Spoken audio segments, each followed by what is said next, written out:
Senhor Edson Nonato, vamos aproveitar agora para entendermos um pouco mais, passar para a sociedade, por isso que deixamos ele para o final dessa audiência, para falar um pouco sobre o histórico, sobre o que vem a ser o Estatuto da Criança e do Adolescente e na sua opinião também, de militante do assunto, como é que ele vê, como é que está a sua ótica com relação a esse assunto junto à sociedade.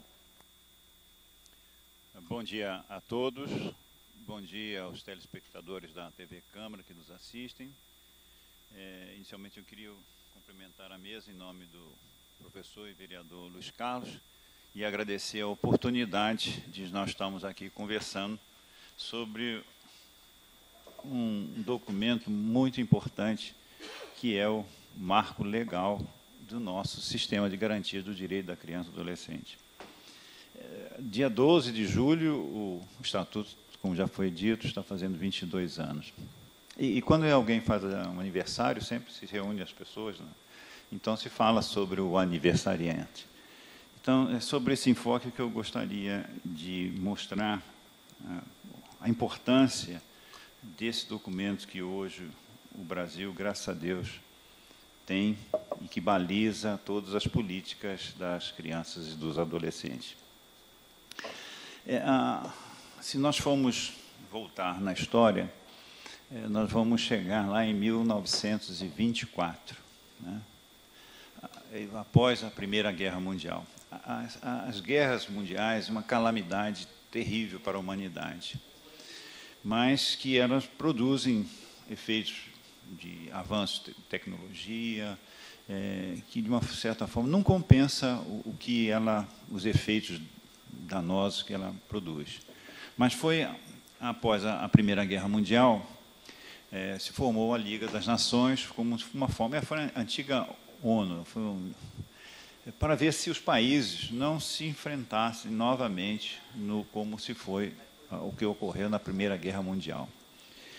Então, lá em 1924, numa Convenção de Genebra, foi a primeira posicionamento que os países tomaram, uma Declaração de Genebra que trata sobre os direitos humanos.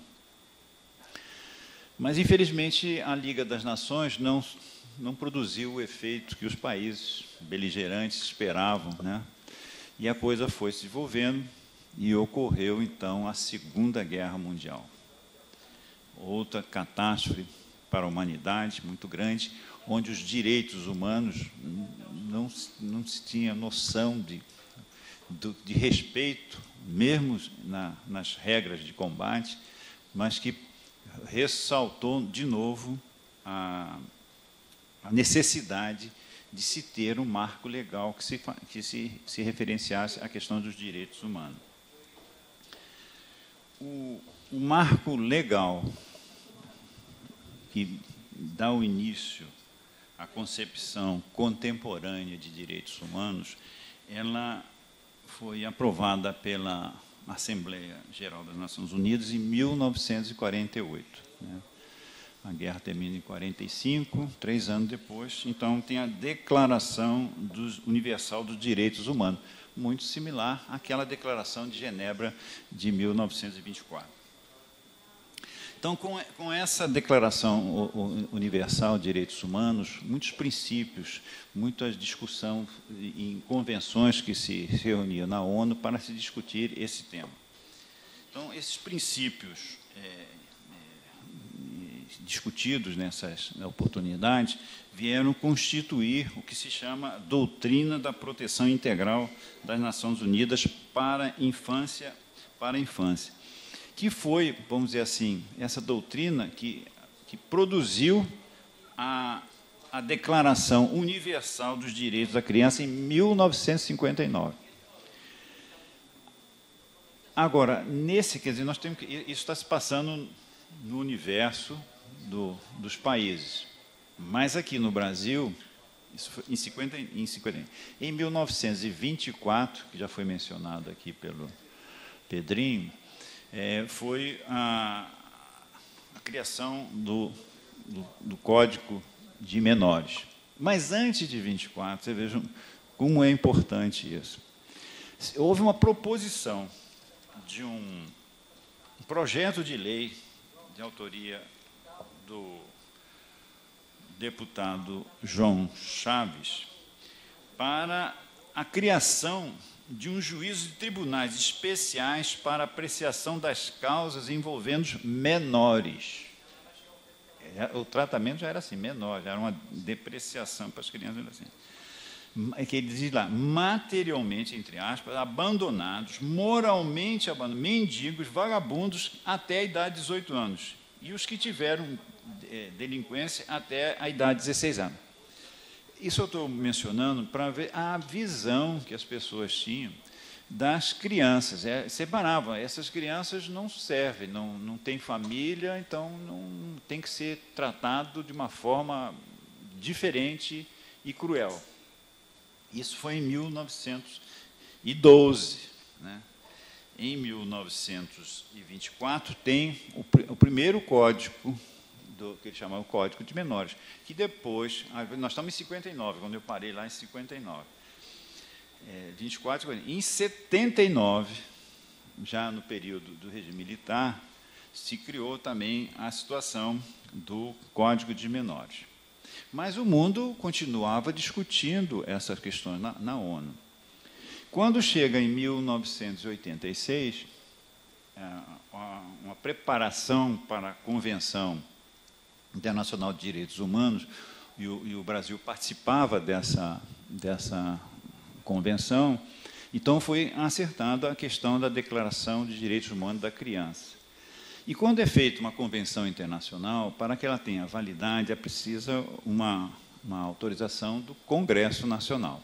Nós estamos em 1986, aquele período de transição, se preparando aqui no Brasil para a elaboração da nova Constituição. Então, se fervilhavam todas aquelas discussões já mencionadas aqui pelo vereador Luiz Carlos. O Brasil vivia, naquela época, um ufanismo para a questão de direitos humanos, pela consequência desse período do regime militar, que foi demasiadamente longo, né? Mas que também, da mesma forma que as guerras mundiais, produziu uma série de resultados. E o resultado foi essa discussão de direitos humanos, né? Porque o que se viveu nesse período de regime militar, que o Brasil vivia em dois mundos. Tinha um mundo que estava tudo tranquilo, mas embaixo era uma verdadeira guerra, que não era mundial, mas era uma guerra interna, né? Então, houve violação de direitos humanos de ambos os lados, né? Então, nesse momento, em 1986, estava se discutindo na ONU a questão da Declaração de Direitos Humanos da Criança e do Adolescente. O Brasil participa. E quando, em 1988, quer dizer, a Constituição de 88, ela já absorve tudo que já vinha da Convenção de 86. E aparece, então, lá na nossa Constituição, no artigo 227, né, que a responsabilidade da família, da sociedade, né, e dando uma prioridade absoluta, que até hoje ainda não entenderam bem o que significa prioridade absoluta.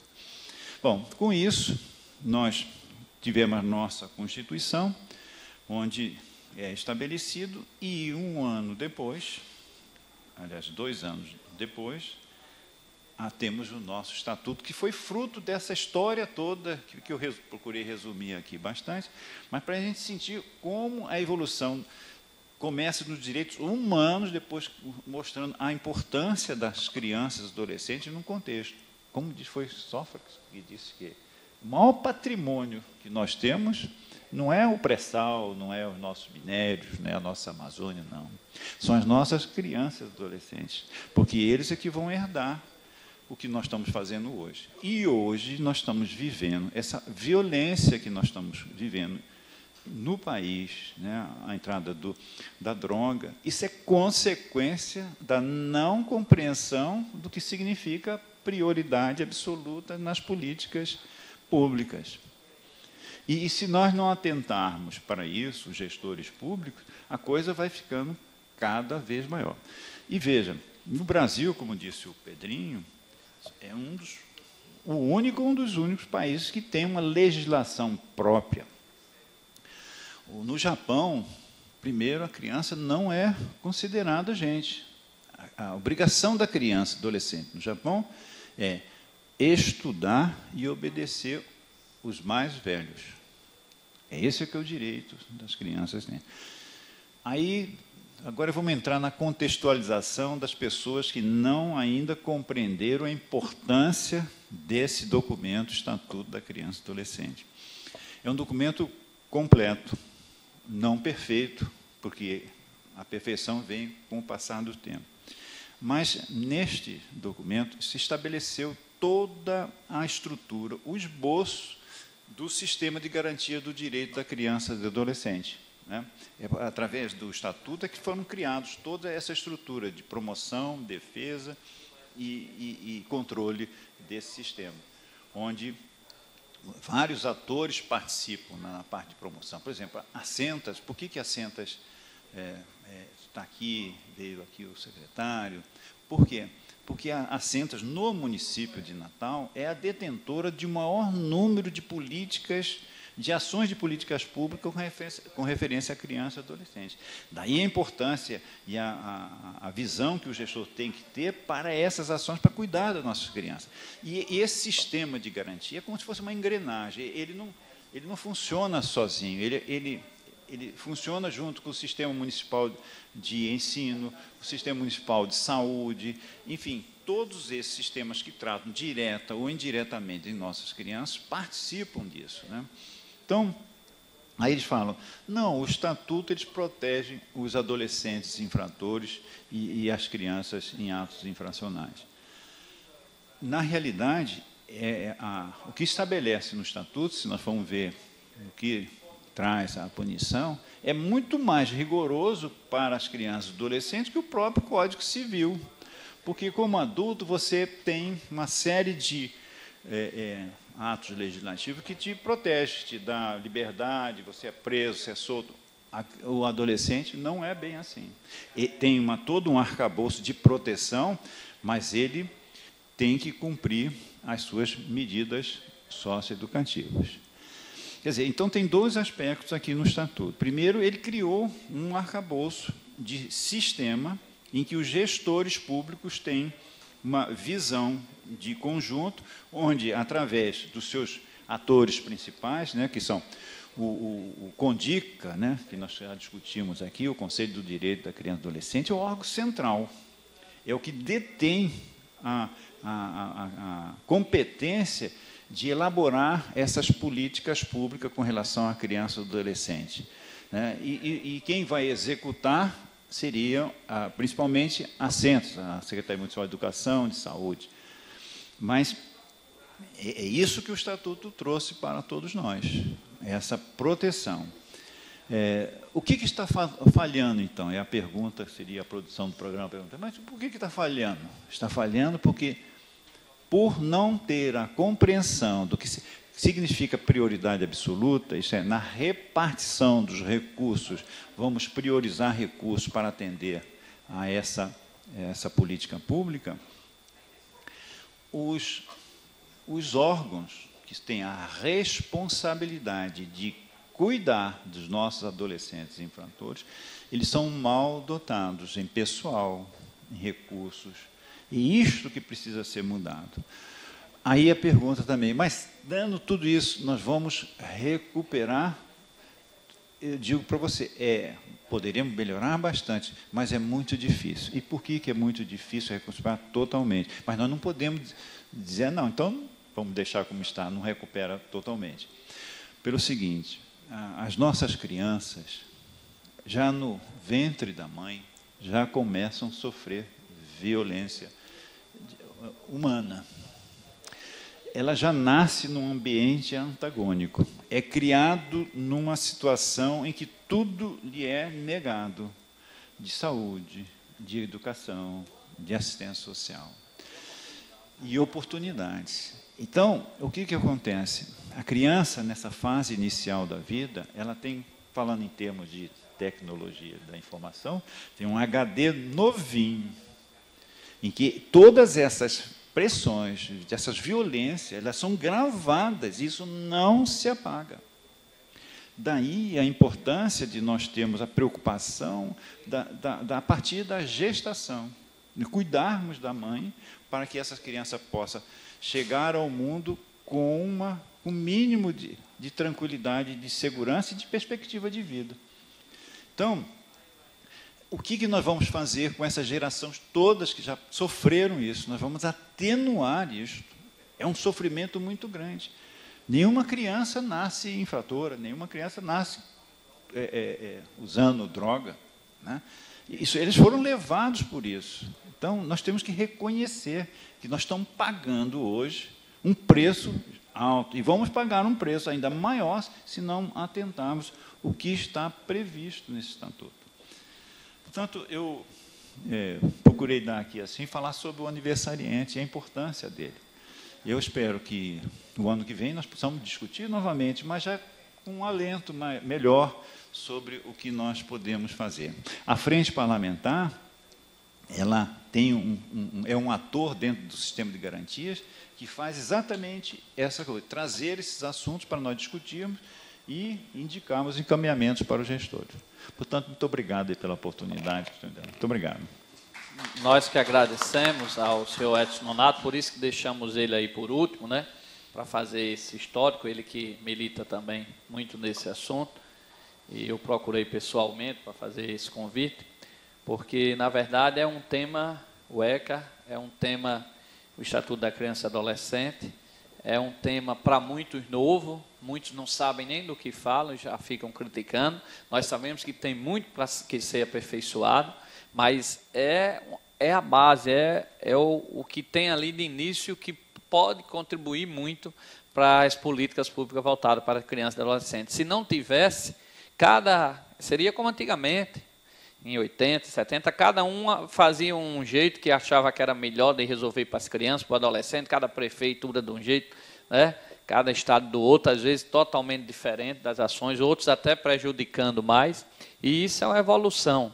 E nós temos que trazer aqui esse tema. Sabemos que o aniversário é em julho, mas exatamente no início de julho é o recesso aqui dessa casa. Então, nós trouxemos esse assunto aqui para, exatamente no mês de junho, já para alertar para essa comemoração, esse aniversário desse estatuto, e que também a mídia faça essa discussão, aproveite, já que aqui a Casa do Povo é uma casa de ressonância, que também a mídia, a imprensa que acompanha essa audiência pública também provoca outros debates, abra um debate, porque a Câmara não resolve tudo. A Câmara tem N assuntos aqui, de todos os lados, mas se a gente deixar assunto importante como desse de lado, nós não estaremos contribuindo com o avanço, com o melhoramento desse Estatuto da Criança e do Adolescente. E que foi um estatuto, como mesmo foi colocado aí no seu histórico, ele veio lá dos direitos humanos. Os direitos humanos, no início, ninguém aceitava. Hoje se aceita mais, estão vendo que, né, é uma coisa que veio para o bem, mas criticavam muito. E muitos mal sabem que os direitos humanos, quem primeiro defendeu essa parte de direitos humanos, né, um dos primeiros, com certeza, foi Jesus Cristo, que pregou os direitos humanos, a valorização do ser humano, né? Então, a gente tem que conhecer as coisas, ser abastecido, né, para, dessa forma, a gente poder contribuir com as coisas boas da sociedade e melhorar, e não simplesmente jogar fora. Porque se a gente joga fora esse estatuto, Pedrinho, da criança e do adolescente, vai começar por onde? Vai sair da onde? Onde é que vai ser a base? Então, isso aí não está terminado, mas é uma base que tem para ser construído, ser aperfeiçoado. Então, a gente tem, como os direitos humanos eram muito criticados, e hoje já está vendo, né, Nonato? Como Jesus disse, né? Amar ao próximo como a ti mesmo, né? Pregar o amor, a Bíblia se resume no amor, não é verdade? Vamos praticar o amor. Então, a gente tem que ter esses cuidados, e eu fico muito, principalmente como parlamentar, e é tanto que essa frente parlamentar da criança e do adolescente dessa casa foi criada na Comissão de Direitos Humanos. Estava, na época, a Comissão de Direitos Humanos dessa casa, ninguém nem valorizava, era uma comissão esquecida. Fomos eu, o vereador Hermano Moraes, o vereador Frank Capistrano, de lá criamos a Comissão de Educação, foi uma de autoria nossa, à frente, junto com o vereador e hoje deputado estadual Hermano Moraes, saiu lá do Direitos Humanos e colocamos que para estar na frente da frente parlamentar, tem que estar ligado à Comissão de Direitos Humanos, para não morrer a Comissão de Direitos Humanos, porque a criança e adolescente é um dos temas dos direitos humanos, mas tem muitas minorias e muitas coisas que os direitos humanos não podem enfraquecer. Né? E por essa frente parlamentar de criança e adolescente ela já está consolidada, a gente também, que saiu da Comissão de Direitos Humanos, mas agora ela tem que continuar regando, tem que continuar valorizando a Comissão de Direitos Humanos dessa casa. E os assuntos só vão assim, através de discussão. A audiência pública aqui não vai resolver tudo. Né? Com certeza que há debates, vamos para a discussão, forma opinião, isso vai sendo debatido, depois vai ser uma melhoria lá no Estatuto da Criança e do Adolescente, mas tem que haver a discussão desse assunto, e essa casa não pode ficar de fora. Por isso que a gente está sempre preocupado com esses temas. E quando a gente fala de criança e adolescente, a gente está se referindo também à Comissão de Educação, na qual eu presido, né? Foi criação nossa aqui nessa casa. Antes os professores ficavam falando no carro de som lá fora. Hoje, com essa comissão, a gente senta aqui, chama secretário, se não vem, convoca, chama sindicato, professor, diretores, e discute aqui horas e horas. E muitas coisas avançaram, mas não é que vai avançar tudo, mas é uma contribuição dessa casa. Então, essa casa tem que estar antenado. Por isso que nós convidamos Nonato, que está aqui, para fazer essa discussão, porque ele sempre acompanha a frente parlamentar. E eu queria, antes de encerrar aqui, também registrar mais algumas pessoas e autoridades que estão aqui presentes. Joana Dark, do Condica, e também no Instituto Ponte da Vida, Lindenberg Valera, da Juventude, Articulação Nacional Agroecologia, coordenador Nordeste da Rede de Jovens, Kênia Amorim, assessora de comunicação da Sentas, Cleiton Vale de Oliveira, do Instituto Ponte da Vida, Rayane Milene, também no Instituto Ponte da Vida, até costureira lá, aprendiz, também Raquel da Silva, do Instituto Ponte da Vida. Nós ainda temos Ademar Everton da Costa e José Daniel Furtado. Então, nós agradecemos aqui a presença de todos, das autoridades que estão aqui constituídas, as autoridades que por aqui passaram também, o deputado Hermano Moraes, né, o secretário da Sentas, Alcedo Borges, né, também esteve aqui presente, e agradecemos a presença de todos, e numa outra oportunidade estaremos aqui discutindo esse tema, provocando reuniões também, e convidando todos os demais vereadores para a sessão ordinária que iniciará às 14 horas. Fiquem com Deus.